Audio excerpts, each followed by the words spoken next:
Welcome back, trainers, and I have been waiting for this for quite some time. We're not going to be Mega Evolving Mega Houndoom in this video, but what we're going to be taking a look at is our Shundos going up against the Mega Houndoom Raid, and you're going to see this as a duo, and it is going to be very easy for you to do as well. Now, do you need Mega Blastoise to complete this? Do you need a weather boost as well? No, you do not for both of those. You can complete this duo without a weather boost or without Mega Blastoise.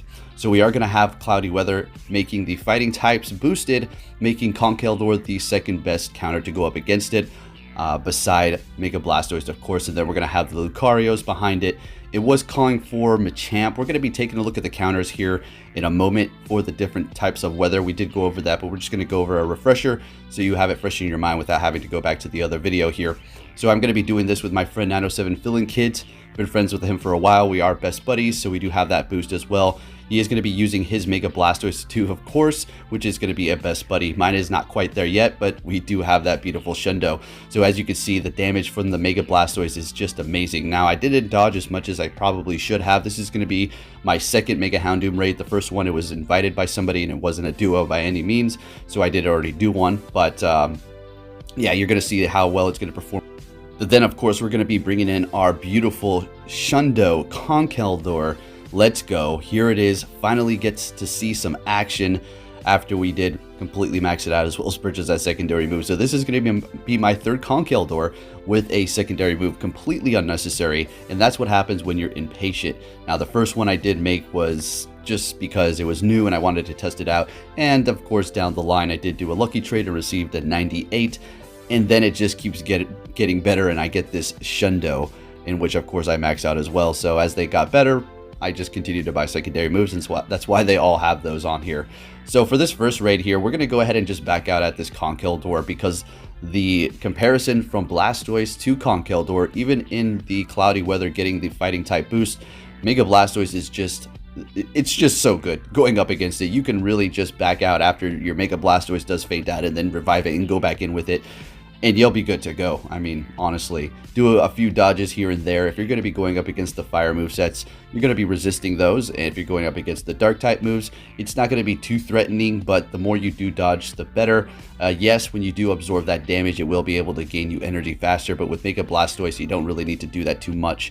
So going in here with the Shundo, and after this, like we said, we're going to take a look at another one, and we're going to be dodging as much as possible using the Mega Blastoise, just so you can see here, have a feel, because I know there's a lot of people out there who haven't done one of these yet or curious as to how difficult it is. It is not that difficult. That's not going to say that Mega Houndoom is not going to be great. We've been over how it is, in fact, going to be fantastic. Unfortunately, you're not going to be able to go Battle League with it right away, but you're going to be able to use it in PvP for sure up against your friends or QR battles. So we are going down here, get a little bit of glitchiness, but that's fine. It's already defeated. And you can get a shiny, as a matter of fact. We're going to be going over the 100% IVs, and like I said, also the counters, so you can prepare going into this, so you can see which one's going to be good in what weather. But I'm going to tell you this right now, rainy weather is going to be your best bet, because Mega Blastoise is that great, and then when you have that rainy weather boost, well, honestly, it's just going to be doing that much better. Alright, so going up against another one here, we're going to be dodging as much as we can to see how long we can last with this Blastoise. So right off the bat, we're just taking a hit to the face, unfortunately. Not dodging all of the charge moves here, but that's fine. We're going to make up for that here, so we're dodging everything else. And then going in with our Conkeldurr shiny after this, and then once that one does faint out, we're going to go right back in, or back out I should say, revive those two, and then go right back in with them to see if we can last the whole duration with just those two. Now, if I would have dodged a little bit better, I think we could have done a little bit better on our performance, but it's all right. So going in here with the Conkeldurr, so we need to see it go into the yellow if we think we're going to be able to do this. I think I don't really dodge with the Conkeldurr, and there's the problem there. I am charging my energy a little bit faster, but yeah, it's not needed so much when you have all these weather boosts. If you're dodging to prolong a Pokemon, you're going to be able to stay alive longer and still do a ton of damage if you're doing already a lot of it. So we're going to go ahead and back out at this point and just revive them and go back in. So there you have it. I mean, it's not difficult at all. Collect that Mega Houndoom candy. I know a lot of you are not fans of this whole Mega system, but you know, who knows when they're going to change it or make it easier for us to obtain these Mega candies. Because here, what are they going to do? Eventually take away the Mega raids and that's it. I mean, put them in tasks and you're going to be able to collect them very slowly, and then Mega evolving into specific Megas is going to become a very tedious task, and you really have to contemplate whether or not you want to do it. Or are they going to eventually just have all these Megas just at once? I don't think that's how they're going to do it. They're going to probably have them fluctuate between, you know, different Megas throughout different events, and you'll just have to take advantage of them when they're here. And then on the side, they'll probably start introducing the Mega candies through tasks a little bit more abundantly than we are currently seeing, and maybe a bit more generous too. I would hope. Niantic, please. Here comes Halloween, you know, trick or treat, give me some more of that candy for Megas, please. I'm sure they have a lot of that in store for us, so let's go.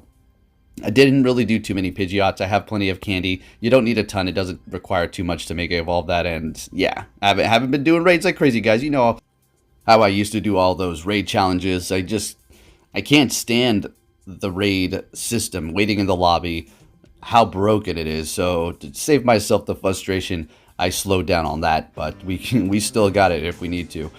So no shiny this time. Hey, it is what it is. So let's go ahead and take a look at this. This image is going to be by Couple of Gaming here. 100% IV, non-weather boost is going to be 1505. Weather boosted under foggy or sunny weather is going to be 1882. And as you can see, the various moves, it's just going to have Dark and Fire, weak to Fighting, Ground, Rock, and Water. And then the top counters, just by default, are going to be those right there, and we'll take a look at them again. Now, under cloudy weather, Mega Blastoise is always going to be on top, number one, no matter what, so you're going to want to have it up in front. And you're also going to get a boost from the water-type Pokemon when you're using the Mega Blastoise because of the water typing. And then you're going to have the Shadow Machamp, Conkeldurr, regular Machamp, and then Shadow Swampert.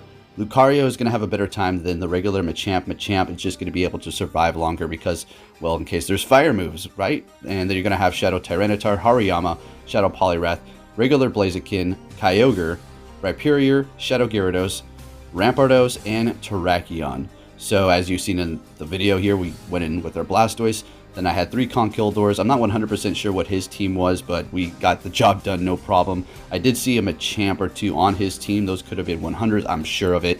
And then taking a look under rainy weather, of course, Blastoise is going to be still number 1, and the performance just skyrockets with that water boost. Absolutely amazing.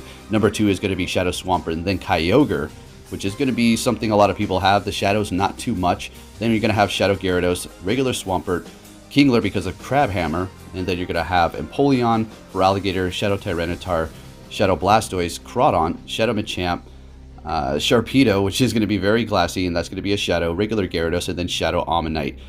So a very nice lineup here for the rain, and this is going to be the spot where you're going to be able to take it out the fastest, no problem. And then taking a look at just default, no weather whatsoever, just neutral, or just no weather boost, right? You're going to have the Mega Blastoise, Shadow Swampert, Shadow Tyranitar, Shadow Machamp, Kyogre, Rhyperior, Conkeldurr, Gyarados, Shadow, Rhyperior, Terrakion, regular Machamp, Swampert, Kingler, regular Tyranitar, and then regular Lucario. Well, there's only regular Lucario. If you did enjoy this video, give it a big thumbs up, and I'll be keeping you up to date on everything Pokemon Go. Thanks for watching, and take care.